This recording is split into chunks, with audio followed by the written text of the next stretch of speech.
ఆపదామపహర్తారం ధాతారం సర్వసంపదాం లోకాభిరామం శ్రీరామం భూయో భూయో నమామ్యహం. మనోజవం మారుత తుల్యవేగం జితేంద్రియాం బుద్ధిమతాం వరిష్టం వాతాత్మజం వానరయూధం ముఖ్యం.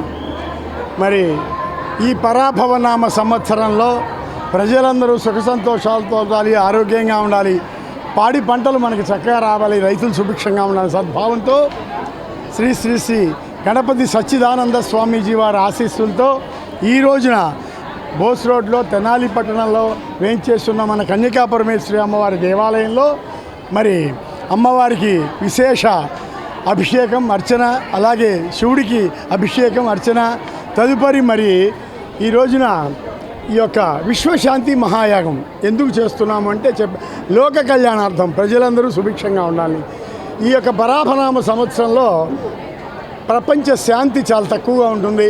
అందరి మనోభావాలు కూడా వేరువేరుగా చెడు అభిప్రాయాలు ఏర్పడి ఈ రకంగా యుద్ధాలు, పవిత్రమైనటువంటి క్షేత్రాల్లో కూడా పవిత్ర భావన పోయి ఎవరికి వాళ్ళు మరి అన్నదమ్ములుగా, బంధువులుగా, స్నేహితులుగా ఉండేటువంటి వ్యక్తుల మనస్సుల్లో చెడు అభిప్రాయాలు పోవటం కోసంగా పెట్టినటువంటి ఈ విశ్వశాంతి మహాయాగంలో ఆ అమ్మవారిని ప్రసన్నం చేసుకున్నాం.